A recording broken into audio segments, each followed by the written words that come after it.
Hi dear students. आज हम लोग भूकंप या अर्थक्वेक के बारे में स्टडी करेंगे। जैसा कि आप जानते हैं कि दिल्ली में अभी हाल ही में लगातार एक हफ्ते के अंदर 2 बार भूकंप के झटके महसूस किए गए। तो इस कॉन्टेक्स्ट में भूकंप की स्टडी बहुत ही इम्पोर्टेंट हो जाती है, राइट। तो मैं आपको भूकंप के बारे में कुछ कॉन्सेप्चुअल और कुछ डिजास्टर मैनेजमेंट से रिलेटेड स्टेप्स आपसे डिस्कस करूंगा, राइट। तो अर्थक्वेक, सबसे पहले हम ये जानते हैं कि अर्थक्वेक क्या है।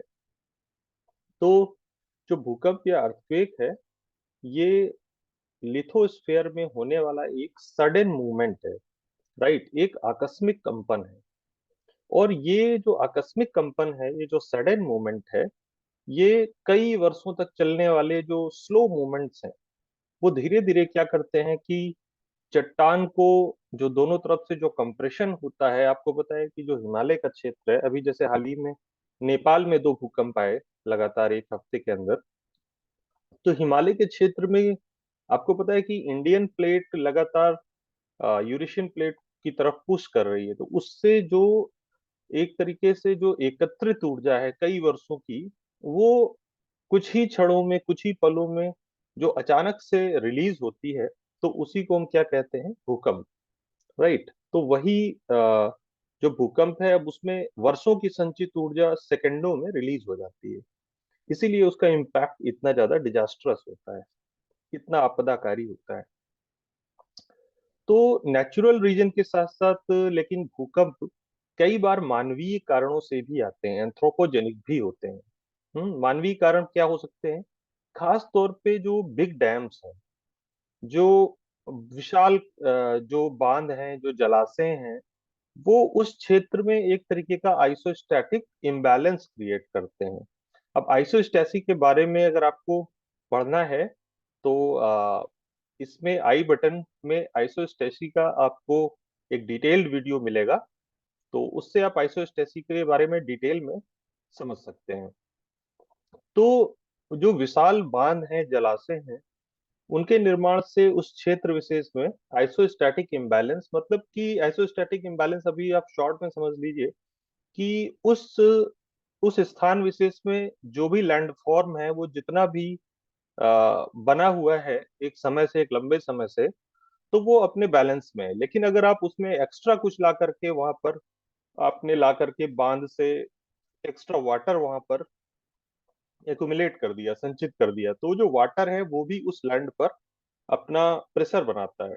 तो उस प्रेशर से वहां पर जो एडजस्टमेंट होता है, जो समायोजन होता है, वो भी कई बार भूकंप ला सकता है। तो इस तरीके की जो भूकंपीयता है, जो साइज्मिसिटी है, उसको बोलते हैं जलाशय जनित भूकंपीयता, राइट, रिजर्वायर इंड्यूस्ड साइज्मिसिटी। तो इस तरीके का एक भूकंप सन 1967 में जो कोयना क्षेत्र है महाराष्ट्र का, वहां पर शिवाजी सागर जैसा एक विशाल जलाशय बना दिया गया कोयना डैम के बनाने के संदर्भ में, उसी क्रम में। तो उसकी वजह से वहां पर आइसोस्टैटिक इम्बैलेंस और फिर एडजस्टमेंट हुआ, जिसके कारण एक बहुत विनाशकारी भूकंप आया।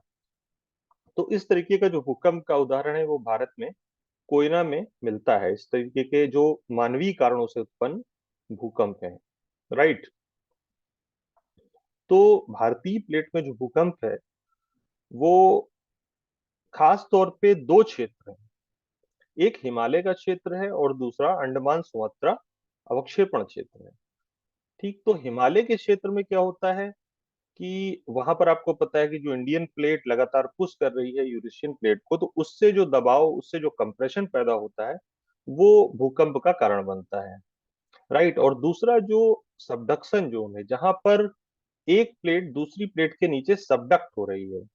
जो इंडियन प्लेट है, वो ऊपर का जो यूरेशियन प्लेट है, Indian Indo Australian plate Eurasian plate के नीचे सबडक्ट हो रही है।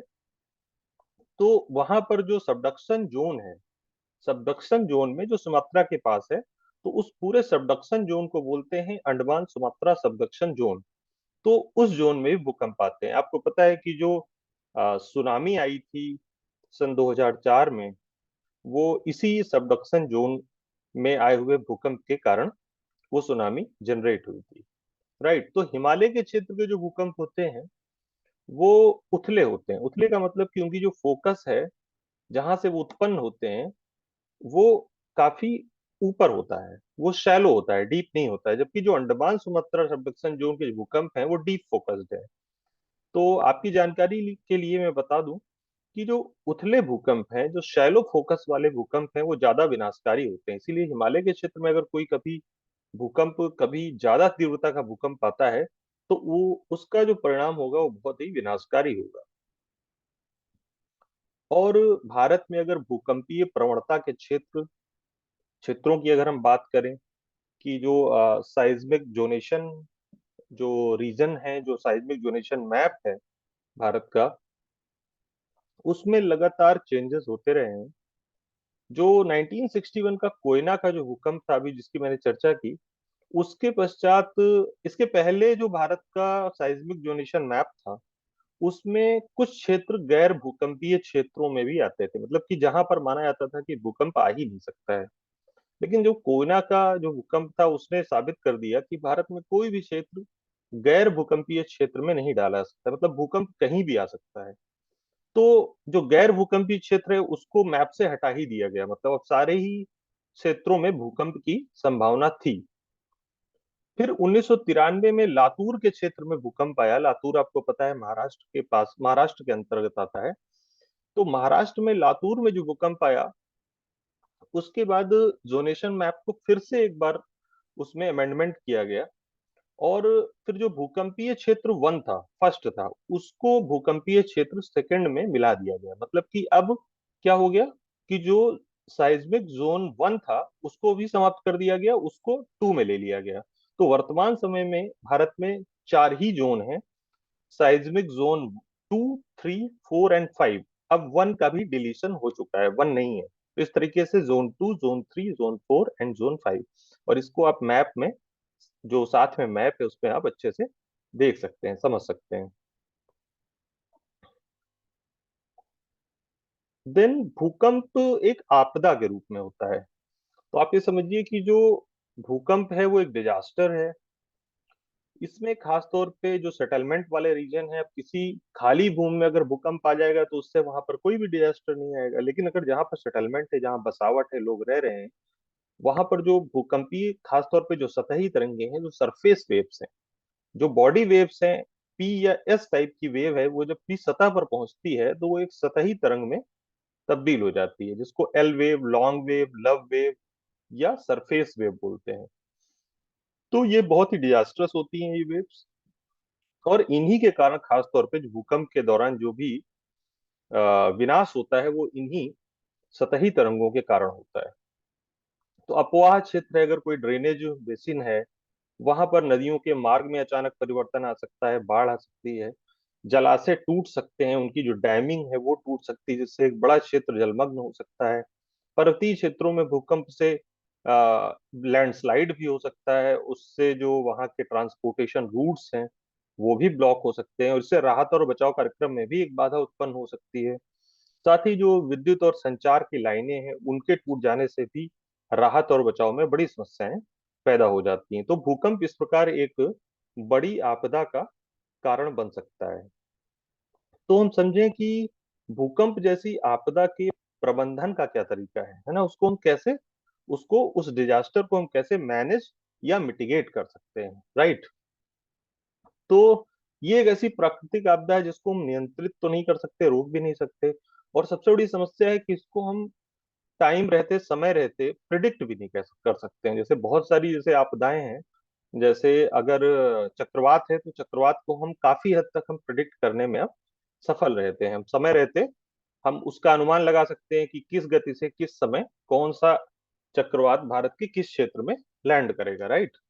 लेकिन भूकंप के साथ अभी वैश्विक स्तर पर भी ऐसा कहीं पे भी संभव नहीं है कि भूकंप का सटीकता से अनुमान लगाया जा सके कि कब भूकंप कहाँ और किस तीव्रता का आएगा। तो उसके लिए हमारे पास मिटिगेशन, उसके न्यूनीकरण के ही कुछ उपाय हैं, जैसे कि ग्लोबल पोजिशनिंग सिस्टम की सहायता से जो टेक्टोनिक प्लेट्स हैं उनकी हलचलों का हम पता लगा लें, है ना। और जो भाभा एटॉमिक रिसर्च सेंटर है वो गौरी बिदानूर एक जगह है कर्नाटक में, और ट्राम्बे है आपको पता है महाराष्ट्र में, और दिल्ली में। ये तमाम जगह सेंटर्स हैं जहां से भूकंपीय हलचलों की निगरानी और विश्लेषण बार्क करता है। राइट। नगरीय क्षेत्रों के अंदर माइक्रो लेवल पे seismic seismic prone zonation map तैयार करता है। मतलब ये भी काम बहुत ही सटीकता से किया जा रहा है कि जो भी भूकंप प्रवण क्षेत्र हैं शहरों के अंदर, माइक्रो लेवल पर, कि एक शहर के अंदर कहाँ पर ज्यादा भूकंप या कहाँ पर कम तीव्रता का भूकंप आ सकता है, तो उसके मैप भी तैयार किए जा रहे हैं। खास तौर पे जो भवन निर्माण है उसमें भूकंप रोधी तरीकों का प्रयोग करना, जैसे कि कंक्रीट और स्टील की सरियों से युक्त शियर वॉल्स का प्रयोग, जो दीवारों में क्रॉस ब्रेसिंग करना, नींव में शॉक एब्जॉर्बर्स का इस्तेमाल करना, बेस आइसोलेटर्स का यूज करना, और जो बीम्स हैं और उससे ज्यादा अपेक्षाकृत अधिक मजबूत कॉलम्स का यूज करना। पुराने जो भवन हैं, जो पुरानी बिल्डिंग्स हैं, उनमें फिर से रेट्रोफिटिंग करके उनको इस काबिल बनाना कि वहां पर भूकंप आने पर उससे बचा जा सके और वो बिल्डिंग्स को बहुत ज्यादा नुकसान न पहुंचे। साथ ही में तीव्र अनुक्रिया के लिए जो छद्म अभ्यास है, मॉक ड्रिल्स का, उनका समय रहते आयोजन करना। तो इस तरीके से ये कुछ तरीके हैं जिससे भूकंप जैसी प्राकृतिक आपदा को प्रबंधित या न्यूनीकृत किया जा सकता है। तो आज के लिए हम लोग इतना ही। धन्यवाद।